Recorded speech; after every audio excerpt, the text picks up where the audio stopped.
How's everybody doing? Awesome. How many of you guys are, super stoked because you got that extra hour of sleep last night? No? Oh, okay. How many of you were so excited you stayed up an extra hour because you knew that you were going to get an extra hour until you realized after you stayed up that hour that actually, no, you lose an hour. Yeah. How many of you don't care? You just stay up anyway because why not, right? Yeah, I did that. I stayed up real late, and then now I'm regretting it because I didn't get much sleep, and I'm a little loopy in the brain today. But that's okay. I want to start off with a story for you guys. When I was younger, I was a little kid. We had family friends. You guys have friends of the family that your families hang out a lot. You're close with them. I had one of those where like we would go over there. My parents would drop us off at their house for them to babysit us while my parents would go out, and vice versa. And then they would sometimes come over to our house. But I was real close with one of their kids who's my age. His name was Jeff, and we got to know each other pretty well. And in fact, my first experience ever playing Super Mario on the original Nintendo was at their house. Anybody ever played like the OG Super Mario? Like it was the best thing ever. I love it. It's still one of the greatest games of all time. And so I like getting validation from Sam. It makes me feel like I'm right on that. But it's one of those things that like we were close growing up because of the situation. We would hang out at their house. They'd hang out at our house.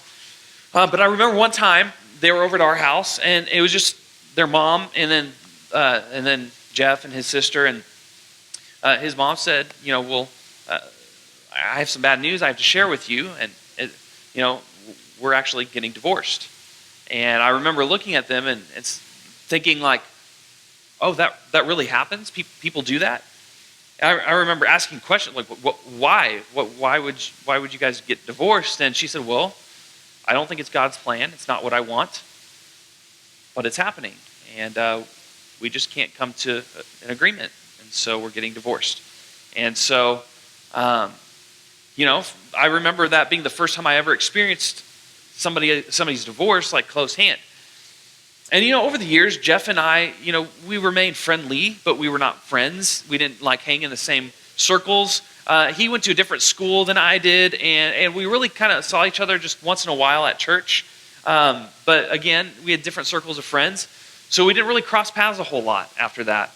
And in fact, it was many years later when his sister actually did go to my school. And she was a senior when I was a sophomore. And I remember at the time thinking, how could he leave his family? Their dad, he just up and left one day. He decided, I don't want any more to do with his family. He left, and he took his love and affection with him. He didn't seem to care about his kids. And his kids were, they were going through a hard time because of it for obvious reasons. And not only did he withhold his affection and his love from his kids, but he also did not help them out financially. And so they lived kind of low on the poverty line, and they didn't have a whole lot of money, and Dad left and wasn't around to help. And I remember every once in a while I would see him around. He would come to church once in a while. And I remember, even as a kid, younger than you guys, I just wanted to punch that guy. Like, how could you do that to your kids, right? And then I mentioned his older sister was in high school with me. I remember going to a prayer service one time, and she kind of opened up about, she was a senior, I was a sophomore, and she opened up about how because of her dad leaving, she's always wrestled with self-confidence. She's always wrestled with her own self-image. She's wrestled with feeling like she's worth anything because her own dad didn't even stay for her. She wrestled with, finding love in the wrong places. She wrestled with all of her relationships, and she struggled a lot, and she attributed a lot of that to her dad leaving when she was young. And I remember, even looking back, I remember just being filled with anger, being filled with this fury. Like, why would somebody do that? It's not fair. And you and I, we know what it's like to experience injustice. Whether it's something that we ourselves experience or it's something that somebody close to us experiences. We know what it's like when we feel and when we experience injustice. And it stirs up a lot of emotions. It makes us angry. It makes us sad. It makes us frustrated. And for a lot of people, it makes us question God. Because how could a good and loving and powerful God allow pain and suffering like this? How could he allow such injustice? And for a lot of people, that's a point of tension when it comes to faith. And that's a stumbling block. That's an issue for people. And I get it. Because I think we all have this justice gene inside of us that when we see something that is not justified, when we see something that's not fair, that justice gene goes off and we want to do something about it. Many of us, we've seen injustice. We know when we see it because when we see somebody get bullied at school for the way that they look or the way that they talk, just the way that they are and they're bullied for it, we see that's injustice. Most of us, we don't like that. When people go hungry because they don't have enough food, that's injustice. When people have a lifetime where they're just kind of stuck in poverty, that's injustice. We don't like seeing injustice. And some of you, if you were here last week, Sam did a great job of starting off the series about, you have to see injustice if you want to do something about it. And for many of you, maybe when you heard that or you hear me talking right now, you think, guess what? I don't need to see injustice because I live it. I've experienced it on a level no one else I know knows. I've experienced injustice done to me. I've experienced injustice done to my friends. I've experienced injustice. I don't have to look for it to see it. I live it. And some of you, that's where you're at. And that's a tough place to be. Some of you know injustice because you've experienced it. And maybe that's why this topic is particularly difficult to talk about sometimes. Because it either makes you angry that it happened, angry at God for letting it happen, or angry at yourself for somehow not being able to prevent what happened. And we misplace all this blame. Sometimes we don't know what to do with our questions. And that's understandable. Injustice is a real thing, and injustice prompts real questions. But I think everybody knows a little bit of what it's like to experience this. I want to do something real quick. I want you guys to close your eyes, bow your heads. I don't want you to look to the person next to you. I don't want you to feel the person next to you looking at you because they're not.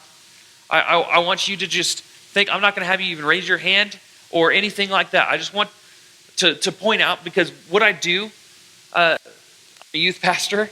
I talk to lots of students. I talk to lots of your parents. I'm in the studies. I look to see what statistics are saying about your age group. I study what you guys go through because I want to know how to relate with you guys, and I want to know the struggles that you guys are facing. And so I can tell you, I know many of you in this room are struggling with one of the following, if not more. Some of you don't have access to a tutor. Maybe your friends do, but you struggle in school and you can't get the help that you need. And if anything, COVID just accentuated that. Some of you wear a lot of the same clothes, not because you just are a boring clothes repeater, but because you literally can't afford to buy a new wardrobe that often. Some of you, you can't afford to play sports or to be in hobbies that you like because it's too expensive and your parents can't afford to put you in that. Some of your parents, they struggle more than that. They struggle, maybe to make ends meet, pay their bills, or provide enough food. Some of you have been placed with new parents because your original parents were not fit to raise you. Some of you have been abused, mistreated, or hurt. Some of you have been made fun of because of where you live. Some of you have been bullied in person by people at your school. Some of you have been bullied by people online. And many of you experienced injustices in ways that I've not even begun to scratch the surface.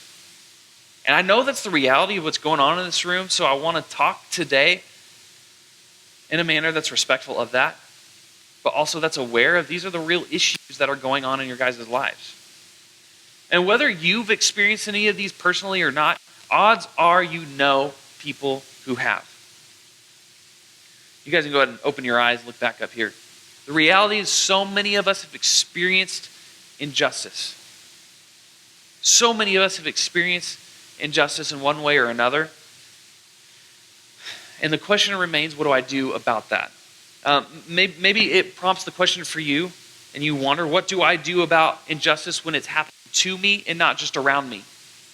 Because it's one thing to see it. It's one thing to see injustice around you, but it's another thing when you're experiencing it firsthand. And it prompts the question, what do I do about injustice when it's happening to me? and not just around me. Many of you, you feel maybe you're too young to do anything about it. You feel like you're trapped in a cycle of injustice and you don't know what to do about it. I want to pause for a second before we get into our story for the day. And I just want to point out a very real truth that maybe somebody doesn't tell you as often as you need to hear. But the truth is, you don't deserve the injustice that you've experienced. The reality is, we live in a broken and sinful world, and we live in a world where God loves us so much, he chooses to give us free will. Free will allows us to decide whether or not we're going to follow Jesus or not. Free will allows us to decide whether or not we are going to love our neighbor or not. Free will allows us to walk away from the things God asks of us or not. And because of that broken world, there's injustice everywhere. And we don't have to look hard to find it. But you don't deserve any of the things that you've experienced. You want to know how I know? Because you were made in the image of God. And God loves you so deeply and so personally that none of us can even understand the depth of love that God has for us. I know that sounds like a church thing to say, and if you've been in church, we've talked about that a lot. We sing about it, but it's true. I don't want you just to hear it so much it becomes numb to you. The reality is your Maker has made you very specifically and loves you very intentionally. And as we're going to talk about today, you are not alone in your struggles. And you have a God who has created you in his own image, whether you're man or woman, child, adult. God has made you in his image, and he loves you. And so you don't deserve the injustice that you've experienced. But today we're going to talk about what to do when we do experience injustice. So that being said, the story we're going to dive in today begins with a crazy king called Nebuchadnezzar. Everybody say that with me. 1, 2, 3. Nebuchadnezzar. Nebuchadnezzar. Nebuchadnezzar. It's that long name that's like a Nebuchadnezzar 5-syllable word. It's not every day you say 5-syllable words, but Nebuchadnezzar. He was the king of what nation? Anybody know who wasn't here last hour? Where was Nebuchadnezzar the king of? Shout it out. Babylon. There you go. Bible Bowl student. Nebuchadnezzar was the king of Babylon. What you need to understand about this time period is that God's people, the nation of Israel, the Jews, they were disobedient, and God warned them repeatedly. He sent prophets to them. He showed signs to them. He said, hey, listen to me. Follow me. Stop turning to idols. Stop doing your own thing, because I will let your enemies overtake you if you keep abusing this freedom I've given you.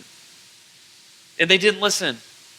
And so King Nebi, he comes in and he takes his whole army and he ransacks Jerusalem. He kidnaps their youngest but strongest and most strapping young men to take them captive and put them in his army.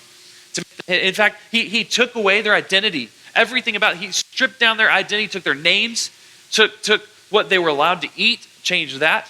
He took their religion, changed that, or at least tried to, as we'll find out today.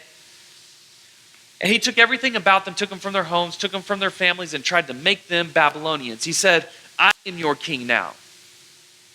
It's like, anybody ever watched that old movie from like the 2000s, like Master of Disguise? Anybody? What's the favorite line in that movie that he says a lot? While he's slapping people. He goes, who's your daddy? And he says in a really weird accent, he's like, who's your daddy? Who's your daddy? Smacks him. King Nebi's going, who's your daddy now? I am. And King Nebuchadnezzar is trying to say, like, hey, it's a funny movie. Go look it up later. But anyway, PG, I think. Pretty sure. It was so dumb. But as a kid, I loved it. I remember, this is off topic. I remember watching that movie. And then afterwards going like, wasn't that so funny? My dad just going like, that was the dumbest movie I've ever sat through. And I didn't understand it until I watched it later. I was like, oh yeah, that was pretty dumb. Anyway, it doesn't matter. Who's your daddy is what Nebuchadnezzar's saying. That's my point. He's saying, I'm your king now. Your God, I'm more powerful because I came and kidnapped you and conquered you. And now I'm the boss. And he tried to take away, again, everything that they held dear, everything about their identity he took from them and tried to rebrand them as Babylonians instead of Israelites. And so as we come to find out, in order for Nebuchadnezzar to have people prove their loyalty to them, he built a statue of himself and he said, here's how you're going to prove that I'm your daddy now. You're going to bow down to the statue of me. You're going to bow down to my graven image, and you're going to pledge your allegiance and your loyalty to me. And you're going to prove that by worshiping me. And so what he does is he puts up this statue, puts up this idol, and he tells them that you're going to worship me. And out of the crowd, there's three more people, Shadrach, Meshach, and Abednego. And if you grew up in Sunday school, you probably heard the story, or you've watched the Veggie Tales. But Shadrach, Meshach, and Abednego are there, and given the opportunity to bow, they could have caved in to peer pressure. They could have, just blended in with the crowd. When Nebuchadnezzar said to bow to me, bow to my statue, they could have just, blended in, but secretly in their hearts, they're like, I'm just doing this to get by and survive. But in my heart, I'm not worshiping this idol. I'm worshiping God, but they didn't. They stood their ground. They stood firm, and they defied the king's orders. Well, Nebuchadnezzar, he didn't really like that very much. So he has his officials go round him up and brings them to him. He gives them another chance. He says, I will let you be free if you will only bow down to me. That's all you need to do. And instead, they said, actually, no, I know you think you're more powerful than our God, but we have faith that at the end of the day, he's going to win. And our allegiance and our loyalty is to him only. And we will serve in your kingdom, but we will not bow down to your statue and your idol. And this made Nebuchadnezzar mad. Can you imagine the king of the world, who the biggest empire at the time, who had conquered nations and conquered the Israelites? He's not used to people saying no to him. He's not used to people coming in and saying to his face, no, I'm not going to bow down to you. And so what he does is he gets so angry, he says, fine, I'm going to throw you in the furnace. And hey, guards, turn it up 7 times hotter than usual. So they turn up the furnace. They turn up the furnace, and he's so angry, so furious, they turn it up, and the guards, it's so hot, the guards that threw them into the furnace, they died because it was so hot, and it consumed them. So Nebuchadnezzar throws them into the furnace, and here's what happens. But suddenly Nebuchadnezzar jumped up in amazement and exclaimed to his advisors, didn't we tie up 3 men and throw them into the furnace? Well, yes, your majesty, we certainly did, they replied. Look, Nebuchadnezzar shouted, I see 4 men unbound walking around in the fire unharmed, and the 4th is like a god. Then Nebuchadnezzar came as close as he could to the door of the flaming furnace and shouted, Shadrach, Meshach, Abednego, servants of the Most High God, come out, come here. So Shadrach, Meshach, and Abednego stepped out of the fire. Then the high officers, officials, governors, and advisors crowded around them and saw that the fire had not touched them. Not a hair on their heads was singed, and their clothing was not scorched. They didn't even smell of smoke. How many of you guys, you love bonfires? You've been to a bonfire sometime in the last year. It's great. There's s'mores. It just, the smell of fires brings back memories. But what happens when you go inside after being around the fire? Your mom goes, ooh, go put that straight in the wash. You smell like smoke. Smoke is a powerful and potent smell. They came out of that fire. Not only was a hair on their not even a hair on their head singed. Not only was their clothes not scorched in the least bit, but they come out. They don't even smell like they've been anywhere near a fire. And Nebuchadnezzar puts his faith in their God because of it. And God used their circumstance to even get to the king of the Babylonian Empire. And what I want you to recognize is that when Shadrach, Meshach, and Abednego were faced with that injustice, where they could have chosen, like I said, to just go with the flow. They could have chosen to bow down.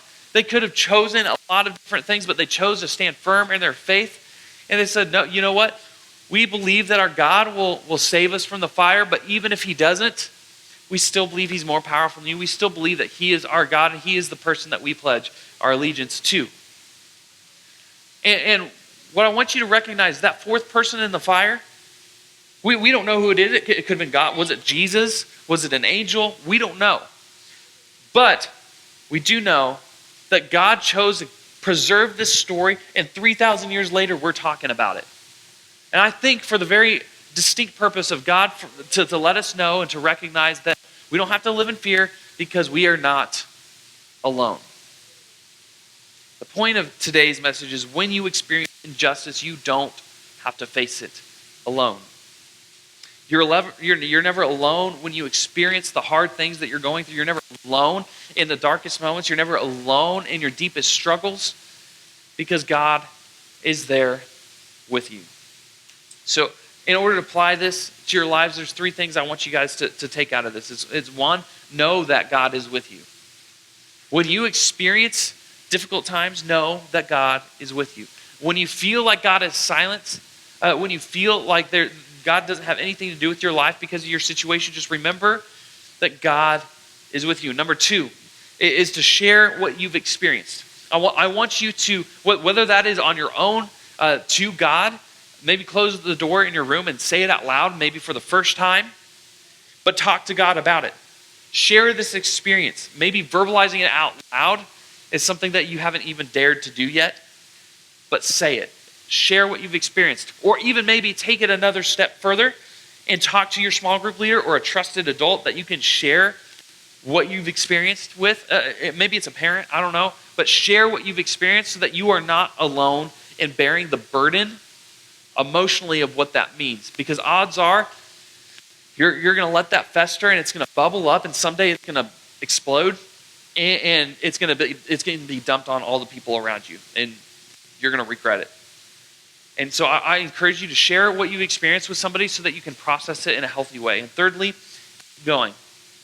Shadrach, Meshach, and Abednego could have stepped down at any time, but they kept the faith. They kept it going. And I encourage the same thing to you. If you've experienced justice, know that God is with you. Share what you've experienced and keep going.